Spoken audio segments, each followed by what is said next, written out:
Good morning. Hi, my name is Ryan. Welcome to my life.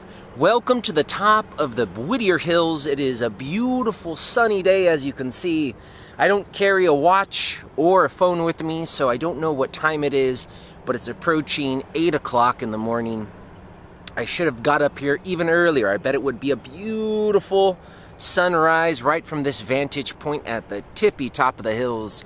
If it was a clear day, right behind me, you might be able to see all the way out to the ocean and even Catalina Island. Down to the left is the towers of Los Angeles, shrouded in fog, smog, or morning haze. Down over there behind the camera are the San Gabriel Mountains, and in any case, I am delighted to be here with you. Now, for me, I don't know exactly what I'm going to talk about today. I'm just going to go ahead and rattle off the thoughts in my mind. But first and foremost, I feel so alive and so good after this 40-minute, 35-minute hike up a steep hill. You know, a lot of the trails are closed these days. If I went to a lot of the regular trailheads that I like to use, I'll see signs that say no hiking. But there is one trailhead that, for whatever reason, is open.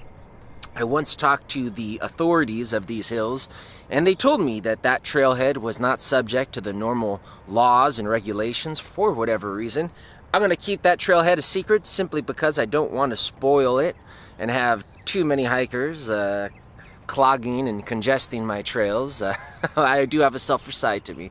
But in any case, thank you for joining me. Thank you for watching my channel. Please click like or subscribe if you like this video, and if not, that's cool as well. So I guess the first thing off the top of my mind is what's going on in the world today.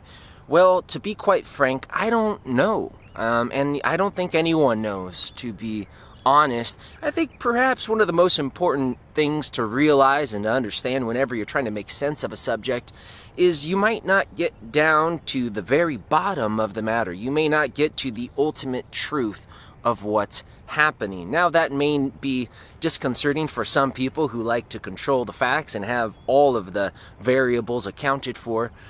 But life is just that way, and anyone who pays attention to their own life will see how detailed and how complicated and how intertangled everything is. To even understand our life is impossible, let alone our relationships, and to understand the world is impossible. But there will be people who will try to give you answers, whether they are religious leaders who will tell you that this is God's will or this is not God's will, or if it's scientists who will tell you that they've measured the data and they've run it through a series of algorithms and equations and this is their conclusion, or if it's poets who will tell you what's going on through eloquent verses, or whether it's your mom or your dad telling you how to do the things in your life and what is happening. But at the end of the day, none of us really knows what's going on. We live in a world that is surrounded by mystery. To try to say that we understand what the truth is disingenuous. All we can say, I think it was Wittgenstein who said, the most we can know, we can't know the truth, but what we can come to is something that is true enough. So to try to understand what is going on with this world, we watch TV.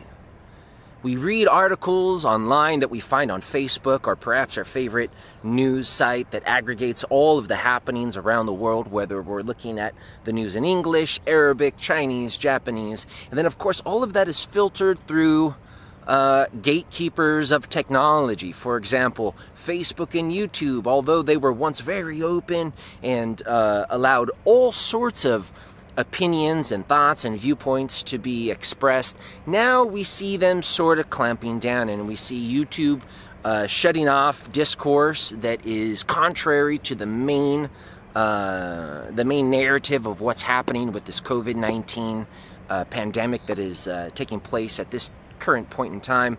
We see Facebook being pressured by governments and political establishments to filter what they deem as fake news. And of course, So now ultimately our information is being filtered on platforms that once were exquisitely free form and in favor of free speech. And then of course if you're in China, you have a very authoritarian government that is communist, that doesn't even allow you to vote for their politicians, that has a cadre of families and powerful figures that keep a lockdown on the information. For example, I lived in China a long time ago, 10 years ago, and I was surprised that a lot of my students and friends didn't understand or didn't know about some of the big happenings in their own history because the government didn't want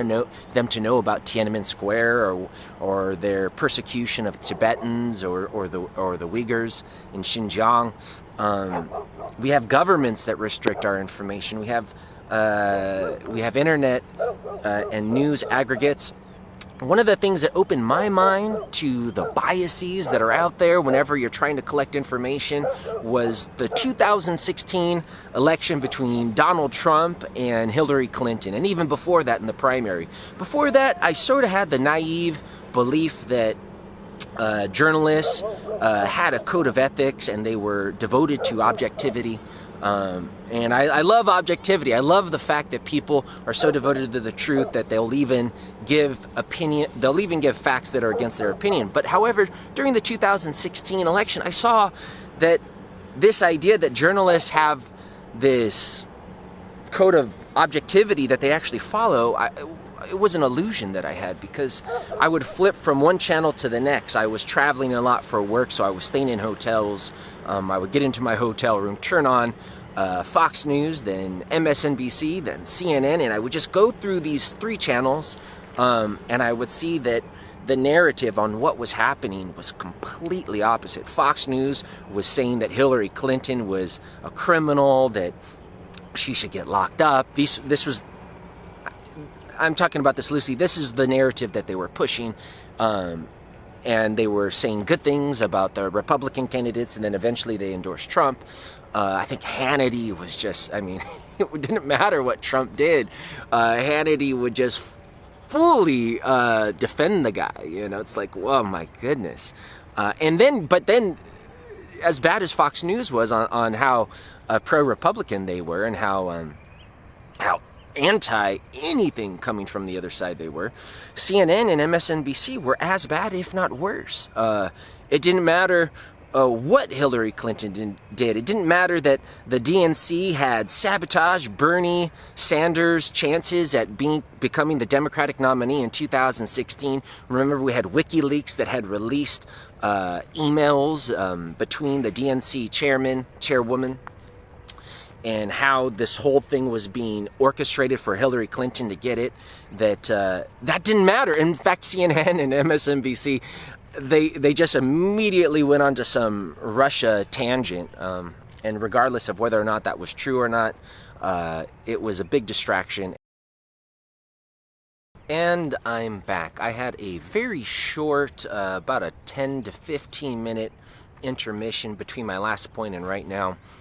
There were two hikers that I met at the parking lot, Johnny and Ruth, and very nice, big Johnny, big guy, and Ruth, a nice woman, and this is their first time on this side of the hills, and so they had followed I gave them directions. I didn't think they were actually going to come all the way this far, but they ended up exactly on this spot, and so I am very impressed with their hiking. And so they came up and we chatted for about 15 minutes. And funnily enough, Johnny overheard me talking about, say the word Russia. And so then we started talking about our opinions about what's going on. And it's amazing that I actually met a like-minded soul, because he sort of agreed with me that it's hard to piece together what's happening, because there's facts on the left, there's facts on the right.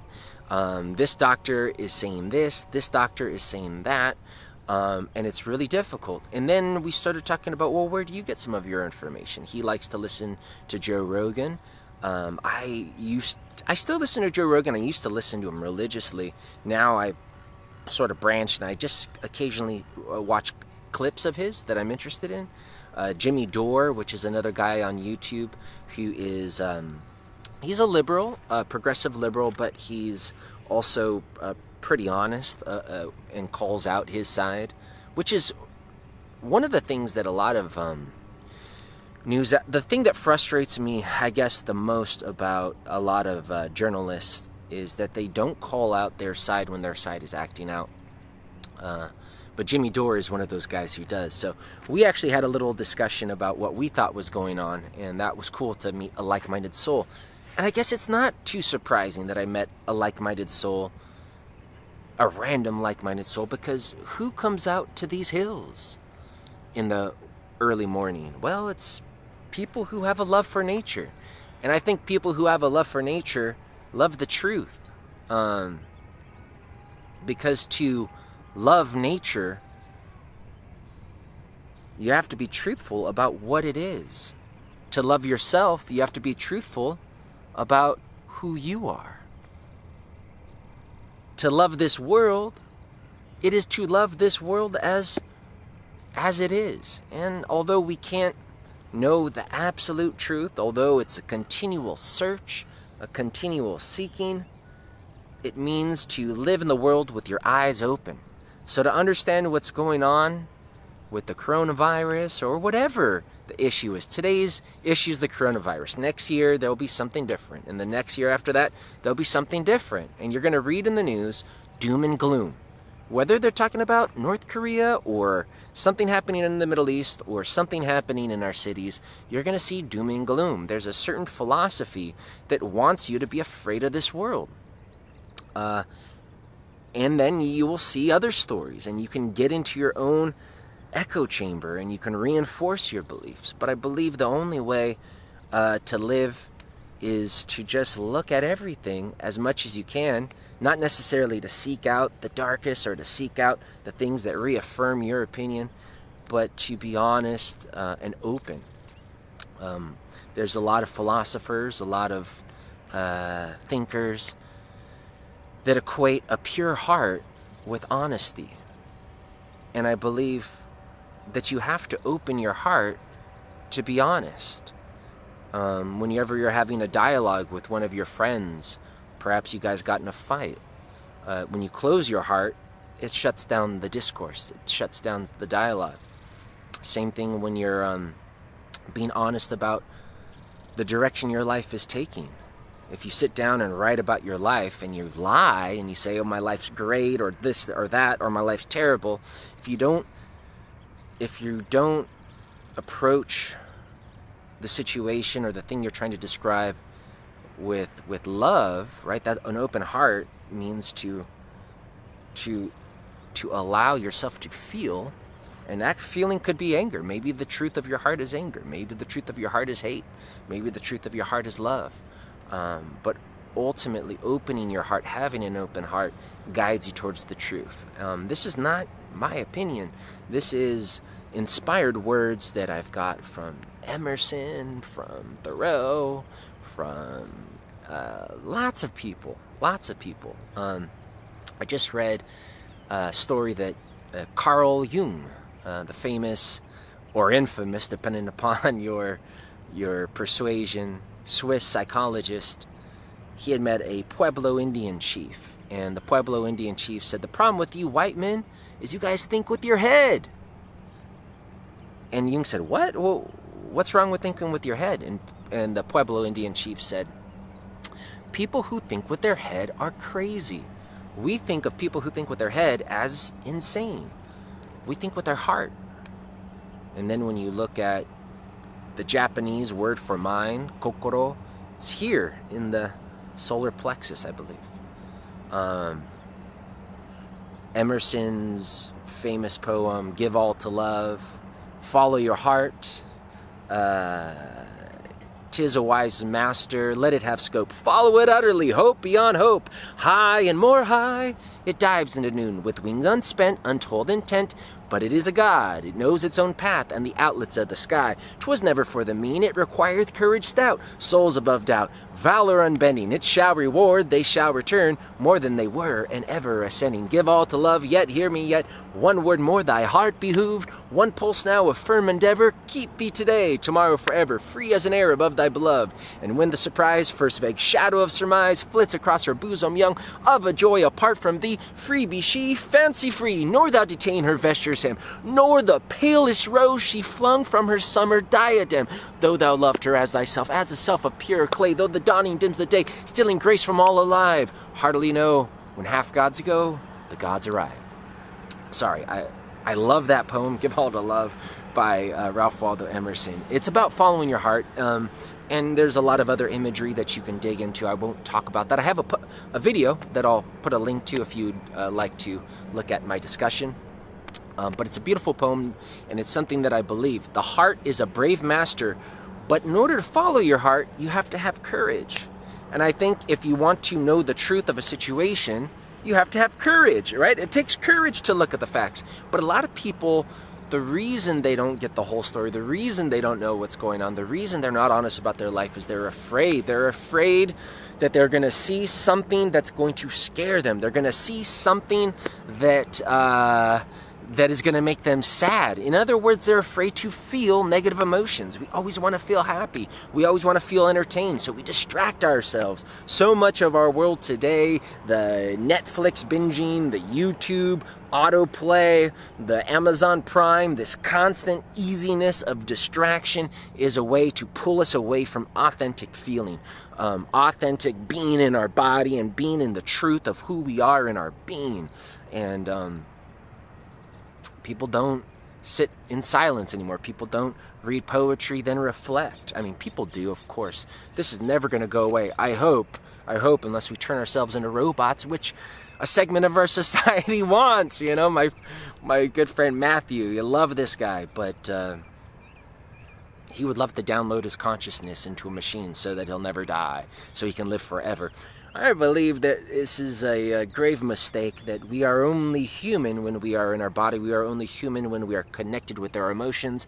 And the way to sort out what's really happening in your life and in the world is to be in yourself, to be here, not out there. Don't give the truth to someone else.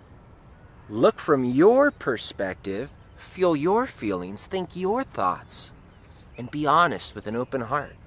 Then you're going to get closer to the truth. I don't have the truth. All I have is my perspective. All I have is my life and the wisdom that I've gleaned from others. But hiking up these hills, I look at a beautiful world. And I met two friends today. I'm going to go home, put this video on YouTube, and then go about my day, kiss my baby, kiss my wife, maybe take a shower. And I wish you guys a beautiful day. And I will see you next time.